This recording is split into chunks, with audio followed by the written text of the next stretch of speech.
सुप्रभात बच्चों। आज हम करेंगे हमारी हिंदी की पाठ्य पुस्तक वसंत भाग 2 से अपना तीसरा और अगला अध्याय हिमालय की बेटियां। और ये निबंध जो है, ये अध्याय है, ये लिखा है श्री नागार्जुन जी ने, यानी कि नागार्जुन जी के लेखक हैं। इस अध्याय को हम 2 भाग में वितरित करके पढ़ेंगे। पढ़ने से पहले मैं आपको इस अध्याय का पूरा सारांश बता देता हूँ, जिससे आपको यह अध्याय अच्छी प्रकार से समझ आ जाएगा। और मैं आपसे अनुरोध करूँगा कि जब भी आप इस अध्याय को पढ़ने बैठें तो अपने पास कोई कॉपी पेन रखें या फिर अपने पास अपनी हिंदी के पाठ्य पुस्तक रखें और साथ में एक पेन और पेंसिल रखें, जिससे आप अपने कठिन शब्दों को साथ साथ लिख सकें। ठीक है ना, साथ साथ लिखें और बाद में समय मिलने पर आप उन्हें अपनी जो फेयर बुक है उसमें आप उनको अच्छे से लिख लेना। ठीक है ना। तो ये अध्याय क्या है? इस अध्याय का नाम मैंने आपको पहले बता दिया, हिमालय की बेटियां। जैसे नाम से ही पता चल रहा है कि हिमालय की बेटियां अध्याय में लेखक ने मानवीकरण अलंकार का प्रयोग किया है, अर्थात हिमालय को एक पिता के समान बताया है, जो कि मानवीकरण का उदाहरण बन जाता है। ठीक है ना, यानी कि हिमालय एक निर्जीव वस्तु है, पहाड़ है, उसको पिता के रूप में देखा है, तो ये इन्होंने हिमालय का मानवीकरण किया है। तो इस पाठ में उन्होंने हिमालय से निकलने वाली नदियों के बारे में बताया है। लेखक कहते हैं कि हिमालय से निकलने वाली वो सारी के सारी नदियाँ उसकी माँ, बेटी, बहन, पत्नी के रूप में हैं। ठीक है ना। और वो नदियाँ जब पहाड़ से निकलती है तो बिल्कुल छोटी होती है, पतली होती है, लेकिन जब वो मैदान में जाती है तो बहुत विशाल बन जाती है और आखिर में जाके वो हिंद महासागर और अरब सागर में मिल जाती है। भारत में प्रारंभ से ही, पुराने समय से ही नदियों की पूजा की जा रही है, उनको माता के रूप में पूजा जाता है, चाहे वो अपनी गंगा नदी है, चाहे यमुना नदी है। ठीक है ना, ये भी जिक्र इस अध्याय में किया गया है। और इसके साथ साथ इन नदियों को छोटी लड़कियों की तरह, छोटे बच्चों की तरह भी दिखाया गया है। जैसे छोटे बच्चे पिता के पास खेलते हैं, माँ की गोद में खेलते हैं, दादी के पास रहते हैं, उन्हें अच्छा लगता है, वैसे ही ये नदियाँ भी इन पाठ के द्वारा खेलती हुई दिखाई गई है। ठीक है ना। तो अब अपना अध्याय प्रारंभ करते हैं। मैं फिर से दोबारा बताता हूँ। हमारे अध्याय का नाम है हिमालय की बेटियां और इसके लेखक हैं नागार्जुन। प्रारंभ करते हैं। अभी तक मैंने उन्हें दूर से देखा था, बड़ी गंभीर, शांत, अपने आप में खोई हुई लगती थी। संभ्रांत महिला की भांति वे प्रतीत होती थी। उनके प्रति मेरे दिल में आदर और श्रद्धा के भाव थे। अब इसके माध्यम से श्री नागार्जुन जी क्या कह रहे हैं कि जब लेखक इन नदियों को देखता था, बड़ी दूर से देखता था, अर्थात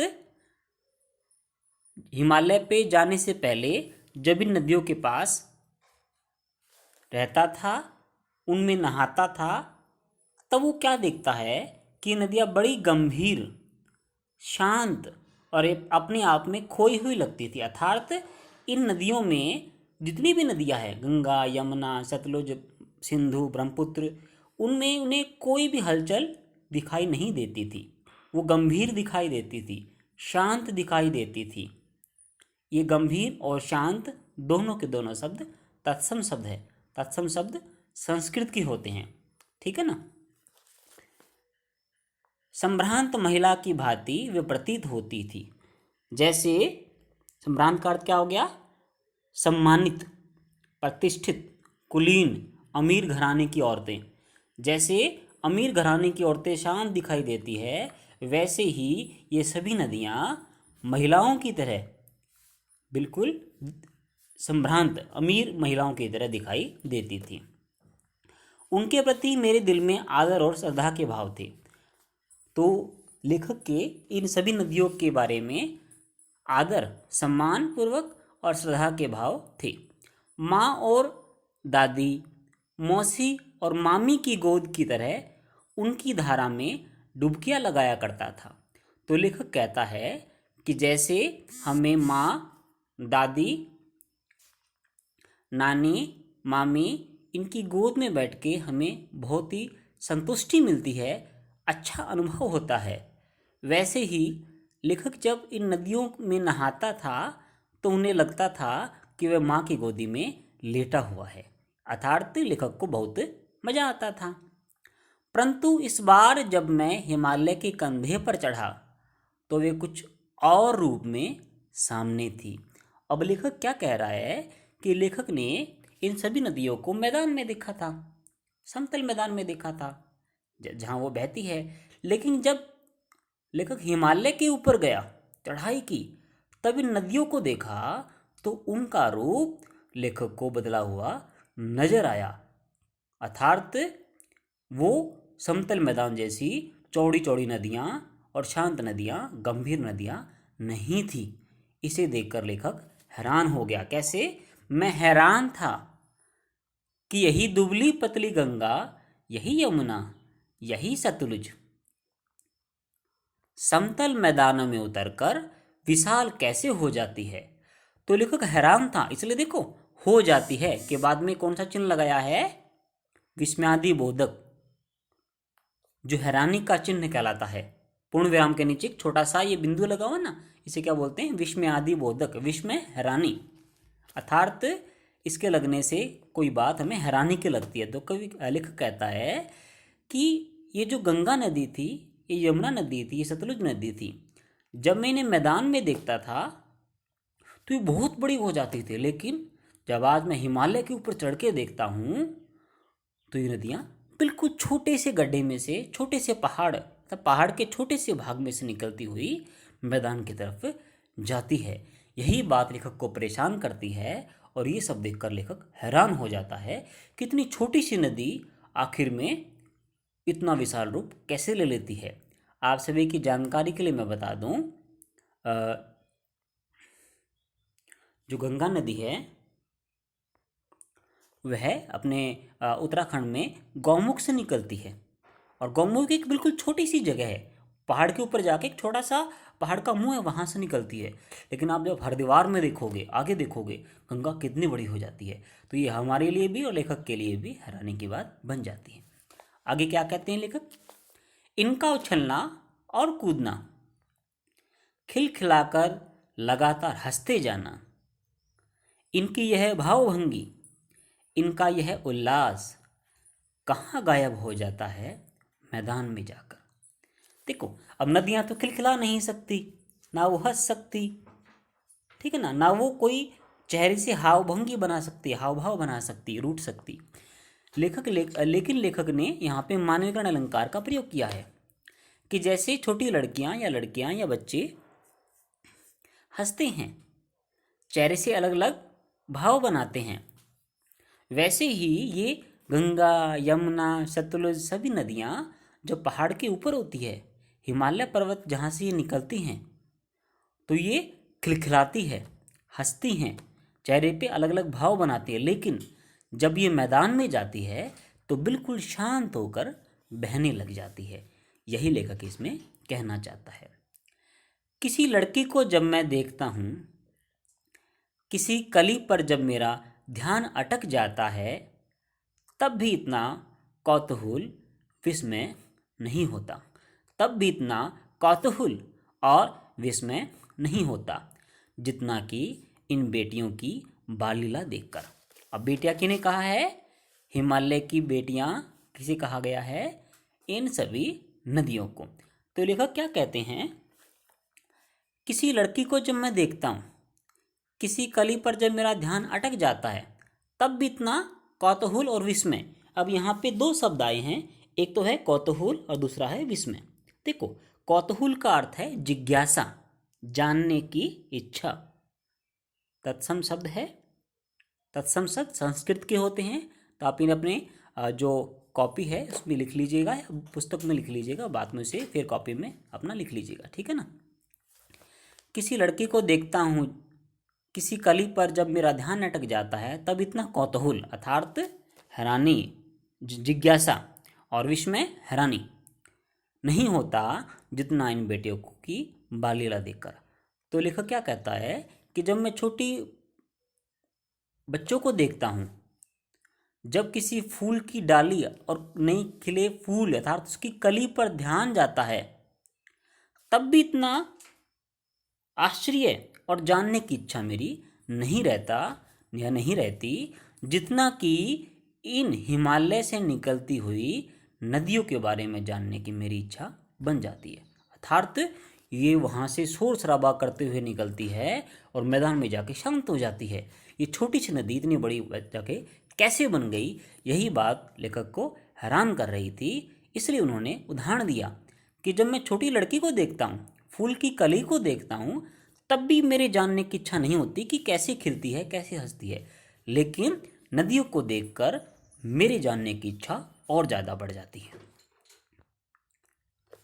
कहाँ ये भागी जा रही है, वह कौन लक्ष्य है जिसने इन्हें बेचैन कर रखा है।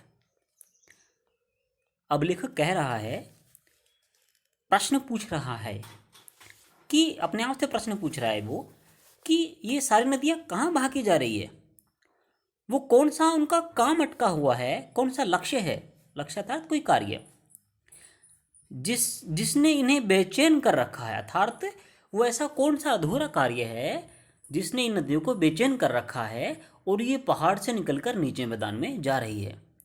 अपने महान पिता का विराट प्रेम पाकर भी उनका हृदय अतृप्त ही है, तो वह कौन होगा जो उनकी प्यास मिटा सकेगा। देखो, अब सीधी सी बात है, यहाँ पे कुछ संस्कृत शब्द आए, पहले उनका अर्थ समझ लेते हैं। देखो, विराट, विराट संस्कृत का शब्द है, यहाँ पे इसका हिंदी में अर्थ क्या बनेगा, बहुत बड़ा, विशाल। अतृप्त, अतृप्त होता है शांत न होना, जिज्ञासा या इच्छा पूरी न होने को क्या बोलेंगे, अतृप्त बोलेंगे, ठीक है ना। तो लेखक कहता है कि अपने महान पिता अर्थात हिमालय का विराट प्रेम पाकर भी, अर्थात जैसे छोटी बच्ची पिता की गोद में रहती है, वैसे ही ये नदियाँ कहाँ से निकलती, मैंने बताया था आपको, हिमालय की गोद से। तो हिमालय का प्रेम पाकर भी इनका हृदय हृदय जो है वो शांत नहीं हुआ, अतृप्त हुआ, अर्थात शांत नहीं हो पाया। तो वह कौन होगा जो उनकी प्यास मिटा सकेगा। तो लेखक ये प्रश्न पूछ रहा है अपने आप से कि वो कौन व्यक्ति होगा, वो कौन सी जगह होगी जिनसे नदियों की प्यास बुझ जाएगी। बर्फ जली नंगी पहाड़ियाँ, छोटे छोटे पौधे से भरी घाटियाँ, बंधुर अधिक काएँ, बंधुर अधिक्य काएँ, बंधुर अधिक्य काएँ, सरसब्ज उपात्यकाएँ, ऐसा है इनका लीला निकेतन। देखो, अब यहाँ पे और कुछ शब्द आए हैं जो अपने तत्सम शब्द हैं या तद्भव शब्द हैं, उन शब्दों का अर्थ देखते। पहले शब्द आया बंधुर, तो यहाँ पे बंधुर का अर्थ क्या आ जाएगा, मुकुट, ठीक है ना, मुकुट। जैसे जो राजा लोग सिर के ऊपर पहनते थे ना पहले सोने चांदी का, वो क्या कहलाता था, मुकुट। सिर के ऊपर पहने जाने वाला कोई भी धातु का, ठीक है ना, उसे बोलेंगे मुकुट। तो बंधुर का अर्थ मुकुट बन जाएगा। और अधिकताएं, अधिकताएं क्या बन जाएगा, पहाड़ के ऊपर की जो समतल भूमि है, पहाड़ होता है ना, उसके ऊपर की जो समतल भूमि है क्या है, वो अधिकताएं। सरसब्ज, एक ये सरसब्ज ने एक शब्द आया नया, वो क्या कहलाएगा, हरा भरा। उसके बाद एक और शब्द आया है उपत्यकाएं, उपत्यकाएं क्या आएगा, घाटी वाली जगह। तो इसका अर्थ देख लेते हैं। निकेतन का अर्थ घर, तो घर होता है। बर्फ जली नंगी पहाड़ियाँ, अर्थात जब गर्मी के महीनों में इन पहाड़ियों पर से बर्फ पिघल जाती है तो इन्हें क्या बोलेंगे, नंगी पहाड़ियाँ। छोटे छोटे पौधे से भरी घाटियाँ, अब आपको पता जहाँ से नदियाँ निकलती हैं वहाँ से बहुत घाटियाँ बनी हुई होती हैं और वहाँ पे छोटे छोटे पौधों के फूल के पौधे होते हैं और जो हिमालय है उनका मुकुट बन जाता है और वहाँ की समतल भूमि है वो आ गया और हरा भरा मैदान आ गया। तो लेखक कह रहा है कि इनका ये जो घर है, निकेतन का अर्थ समझ गए ना, लीला घर अर्थात इतनी चीज़ों से भरा घर, निकेतन अर्थात घर। कौन कौन सी चीज़ें बताई आपको मैंने? बर्फ़ जली नंगी पहाड़ियाँ, अर्थात गर्मी के महीनों में जब बर्फ़ पिघलगी वो पहाड़ियों में, छोटे छोटे पौधों से भरी घाटियाँ, इनके घर में क्या है? बर्फ़ है जो पिघल चुकी है, फूलों की पौधों की घाटियाँ हैं, हरा भरा मैदान है और उनके सिर के ऊपर हिमालय का मुकुट है। ठीक है ना? अगर यही इनकी प्यास नहीं बुझा पाया तो इनकी प्यास कौन बुझाएगा? ये लेखक हमसे प्रश्न कर रहा है, हैरानी में है। आगे क्या कहते हैं? खेलते खेलते जब ये जरा दूर निकल जाती है, खेलते खेलते जब ये जरा दूर निकल जाती है तो देवदार, चीड़, सरो, चिनार, सफ़ेदा, कैल, है ना, कैल के जंगलों में पहुंचकर शायद इन्हें बीती बातें याद करने का मौका मिल जाता होगा। अब ये क्या बातें बता रहे हैं? ये बता रहे हैं कि जब ये नदियाँ हिमालय पर्वत से निकलकर मैदान में आती है तो इनके पानी से बहुत बड़ा जंगल बन जाता है और उस जंगल में बहुत बड़े बड़े लंबे और बहुत ही किफ़ायती अर्थात महंगे महंगे बेशकीमती पेड़ उत्पन्न हो जाते हैं, पैदा हो जाते हैं। कौन कौन से पेड़ बताए? देवदार का पेड़, चीड़ का वृक्ष या पेड़ बोल दो, सरू का वृक्ष, चिनार का वृक्ष, सफ़ेदा का वृक्ष, इनमें से कुछ तो अपने विद्यालय में भी हैं, कैल के पौधे। इन जंगलों में पहुंचकर शायद उन्हें बीती बातें याद करने का मौका मिल जाता हो। ऐसा क्यों कहा लेखक ने? क्योंकि जब ये नदियाँ जंगल में जाती हैं ना, तो जंगल में जाने से इनके जो पानी बहने का जो उनकी जो गति है वो थोड़ी सी मंद हो जाती है। तो कवि कहता है कि ये हमारे इंसानों की तरह ये भी सोचती होंगी कि हम कहाँ से आए और हमारा घर कैसा था। कौन जाने बूढ़ा हिमालय, कौन जाने बूढ़ा हिमालय अपनी इन नटखट बेटियों के लिए कितना सिर धुनता होगा।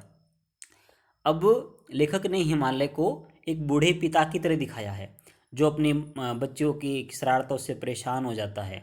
सिर धुनना एक मुहावरा है भाई, ठीक है ना? सिर धुनना क्या है? एक मुहावरा है। इसका अर्थ क्या हो जाएगा?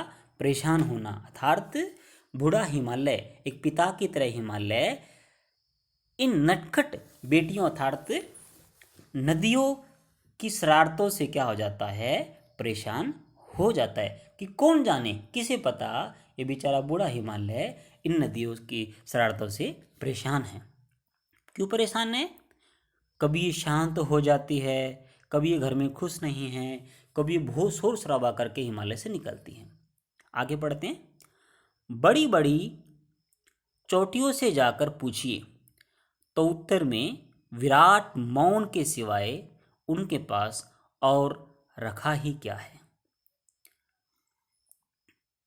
तो लेखक क्या कह रहा है? अपनी जिज्ञासा को शांत करने के लिए, इच्छा को शांत करने के लिए आगे खुद ही पूछ रहा है और हमसे भी कह रहा है कि बड़ी बड़ी चोटियों से जाकर पूछिए तो उत्तर में विराट मौन के सिवा उनके पास और रखा ही क्या है। तो लेखक कह रहा है कि अगर हम हिमालय की ऊंची ऊंची चोटियों से पूछे, जैसे कंचनजंगा है ना, K2 से हम बोलते हैं ना, वो है, अगर हम उनसे जाके पूछेंगे तो उनके पास कोई उत्तर नहीं है। उत्तर में विराट मौन, विराट मैंने बताया था ना, बहुत बड़ा, विशाल, अर्थात उनके पास इनका कोई जवाब नहीं है। अर्थात चोटियों, हिमालय की चोटी के ऊपर शांत जगह होती है, उनके पास इनका कोई जवाब नहीं है कि ये नदियाँ यहाँ से क्यों निकली, आगे जाके शांत कैसे हो जाती है, कैसे ये जंगल बनते हैं। इन सभी प्रश्नों का उत्तर हिमालय की इन बड़ी बड़ी चोटियों से पर भी नहीं मिल सकता। ठीक है ना? आगे बढ़ते हैं। आज हम ज़्यादा नहीं करेंगे, केवल इसके बाद वाला जो अपना गद्यांश है, श्रेय मिला, यहाँ तक करेंगे। ठीक है ना? आगे बढ़ते हैं। सिंधु और ब्रह्मपुत्र ये दो ऐसे नाम हैं जिनके सुनते ही रावी, सतलज, व्यास, चनाब, झेलम, काबुल, कपिशा, गंगा, यमुना, सरयू, गंडक, कोसी आदि हिमालय की छोटी बड़ी सभी बेटियां आंखों के सामने नाचने लगती है। अब लेखक ने इस पंक्ति में क्या कहा, इस लाइन में क्या कहा, पंक्ति में क्या कहा कि सिंधु और ब्रह्मपुत्र, प्रारंभ में तो उसने दो बड़ी नदियों के नाम बताए। कौन सी नदियाँ? सिंधु और ब्रह्मपुत्र। ये दोनों के दोनों नदियाँ अपने कश्मीर से आगे वाले भाग, तिब्बत के ऊपर से, तिब्बत वो जगह ना, तिब्बत से जहाँ चाइना के अभी अधीन है विभाग है, वहाँ से नदियाँ निकलती है। ये दो ऐसे नाम हैं जिनके सुनते ही रावी, सतलुज, जितने भी नाम नदियों के बताए हैं वो सभी के सभी नाम लेखक को याद आने लग जाते हैं। क्यों याद आते हैं? क्योंकि ये लगभग छोटी छोटी नदियाँ रावी, सतलुज, चनाब, झेलम इन्हीं नदियों के साथ आकर मिल जाती है। इसीलिए हिमालय की छोटी छोटी बेटियाँ अर्थात हिमालय की नदियों का नाम लेखक के सामने आने लग जाता है, सामने नाचने लगता है, अर्थात उसके मन में ये नाम आने लग जाता है। वास्तव में सिंधु और ब्रह्मपुत्र, वास्तव में सिंधु और ब्रह्मपुत्र स्वयं कुछ नहीं है। अब ब्रह्मपुत्र नदी उधर अपना पूर्वोत्तर भारत से निकलकर और बंगाल की खाड़ी में गिरती है, या आप अपने सामाजिक विज्ञान में पढ़ चुके होंगे। और सिंधु नदी अपनी उधर तिब्बत से जाके और कश्मीर से जाके अपना पंजाब पाकिस्तान में जाके अरब सागर में गिर जाती है। तो ये दो नदियाँ क्या है? स्वयं कुछ नहीं है। दयालु हिमालय के पिघलते हुए दिल की एक एक बूंद न जाने कब से इकट्ठा होकर इन दो महानदों के रूप में समुद्र में प्रभावित होती जा रही है। अब लेखक क्या कह रहा है कि वास्तव में ये सिंधु और ब्रह्मपुत्र नदी कुछ नहीं है। हिमालय का जो ग्लेशियर है, उसका जो हिमनद है, देखो ग्लेशियर को क्या बोलते हैं हिंदी में? हिमनद, हिम की नदी, ग्लेशियर, इंग्लिश में ग्लेशियर बोलते हैं, हिंदी में हिमनद। जब हिमालय का जो ग्लेशियर है, हिमनद है, पिघल जाता है तो एक एक बूंद इकट्ठा होकर इन दो बड़ी नदियों का निर्माण होता है। और जो आखिर में ये सिंधु नदी कहाँ आके मिलती है? अरब सागर में, अरेबियन सी में, ठीक है ना। और ब्रह्मपुत्र नदी कहाँ आकर मिलती है? बंगाल की खाड़ी में और बाद में आके हिंद महासागर में, ठीक है ना। कितना सौभाग्यशाली है वह समुद्र जिसे पर्वतराज हिमालय की इन दो बेटियों का हाथ पकड़ने का श्रेय मिला है, श्रेय मिला है। तो ये कुछ शब्द आए, इनको भी देख लेते ना। सौभाग्यशाली, अच्छी किस्मत वाला। पर्वतराज, पर्वत अर्थात पहाड़, पर्वतों का राजा कौन? हिमालय।